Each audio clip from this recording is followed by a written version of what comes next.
I am so pleased to be joined by the head coach at Northern Iowa, Tanya Warren, in her 14th season. Tanya, we've been friends. We go back a long ways, back to your Creighton days. How's it going? It's going well. It's going well. 15th season, though. Yes. Your team right now sits at 16-8. You're 9-4 in the league. You sit in fourth place. Yeah. You split with Missouri State. You split with Southern Illinois. Those are two teams ahead of you. You've got Illinois State that you already beat earlier in the season. The rest of your games that you have below you are teams that are below you in the standings. And then you've got a chance to play Illinois State again on February 27th. Tell me what has been the best part about coaching this group of players at this point in the season in February when everyone's in the grind. Well, we play hard. We play the game the right way. And, we're very disciplined, and scouting report, for the most part, we're locked in. We're coming off of a really tough stretch where we played 2, 4, 6, 8, 11, 13. And a little bit that, fatigue set in, but you can't make excuses this late in the season. But I've been very pleased with how hard we've played and how locked in we've been. We just hit a tough stretch this past weekend at Missouri State and Southern Illinois, who are both playing extremely well. But this league's a grind. It's tough. Every team's well coached, every team's prepared, and we're just excited to still be in the hunt this late in the season. Tanya, you've been around the league longer than anyone in your 14th year. The next closest to you, I believe, would be Cindy Stein, who's getting ready to retire. So because you've been in the league so long, and when people ask me about the Missouri Valley, I say the same thing. It's a great coaches league. I mean, there's really talented players in the league, and you have to be prepared every game. What do you think is the most important part about preparing your team for the kind of competition that you're going to see each week in the Valley? Well, we have to be disciplined on what we're doing from a defensive standpoint, and understand, our opponent's strengths and weaknesses and what we want to do. And then offensively, you have to be able to execute and eliminate live ball turnovers and do what you do.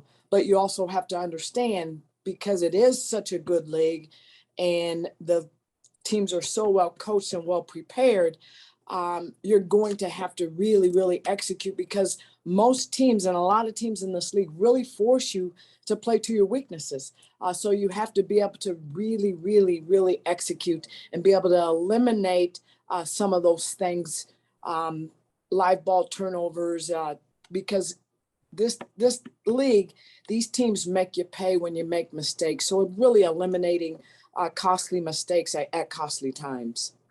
One of the things that I have admired about your program as you continue to build into the next generation and the next decade, right, is you always played great defense. We know how tough your team is going to be to score on because of the way you scheme and how well you do in getting back and setting your defense and getting organized quickly. But offensively, I seem to think that you're trending in a different direction. Like you're playing with more pace. You guys moving the ball a little bit better. You're getting up and down the floor. Instead of just playing like a controlled setting, you seem to have sort of let your team play a little bit more. Is that fair? That is fair. When you look at the experience that we have back and the depth that we have, we really felt that it was in our best interest to let them play a little bit more and make reads. And if we can score and get some easy baskets out of transition, it certainly takes a load off of our half-court offense, because what teams have had a tendency to do, because we are very set-oriented, is they really try to take us out of our sets. So we have to be able to find different ways to score when people try to take us out of our sets. So we've tried to push it a little bit more and be a little bit more effectively defensively in terms of being able to score out of our defense. But it certainly has helped, and we got to continue to do that as we go down the stretch if we want to try to have a chance to finish out and have a chance at winning this thing. One of the things that I think is so imperative in women's basketball is building household names or brands around our game. And you have an incredible brand, if I will, in Carly Rucker.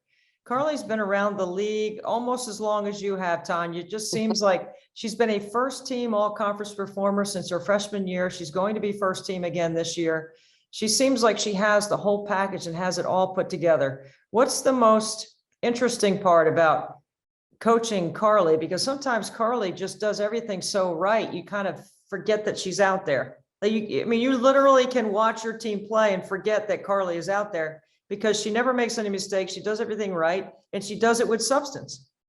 She does. You know, we've been fortunate enough to coach some really, really point guards in our program, and she's certainly at the top of that list. But what I really appreciate about Carly is she plays the game the right way, and she appreciates the game.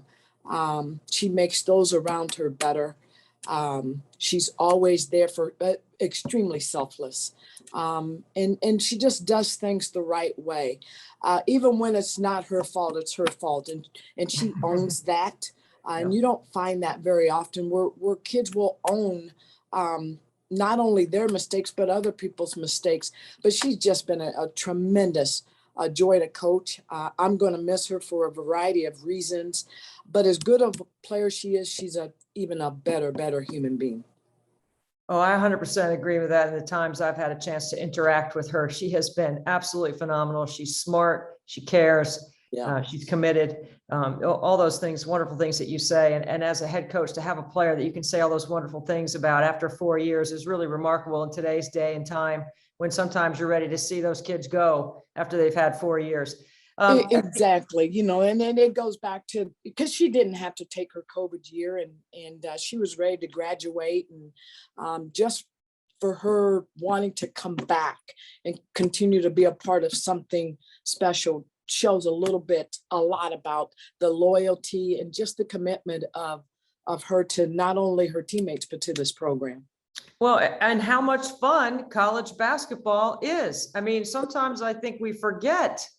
You and I started playing because we loved it. It wasn't for monetizing or for branding or for all these other things, commercial things that are out there. And I'm not disparaging that. Kids do have opportunities that we didn't have, but we also had opportunities that they didn't have. We got to get on the bus.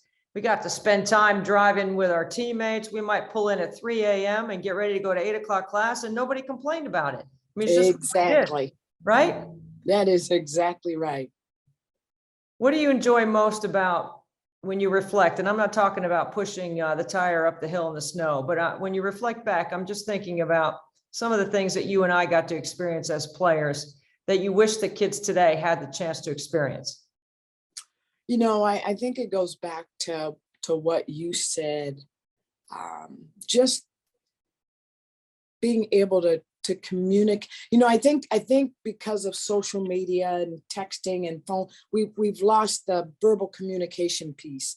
But just being able to go to the back of the bus and just communicate, and just sit and laugh and giggle and just talk with my teammates, but also as a coach, being able to go back and, you know, I had Angie Davison, who played for us several years ago. One of the things that she said to me not long ago, she said to me, and it just warmed my heart. She said, one of the things I always really enjoyed is when you would come back and just sit and talk with us on the bus. And to me, that stuff's priceless. Those moments like that are priceless, and that's what it's all about.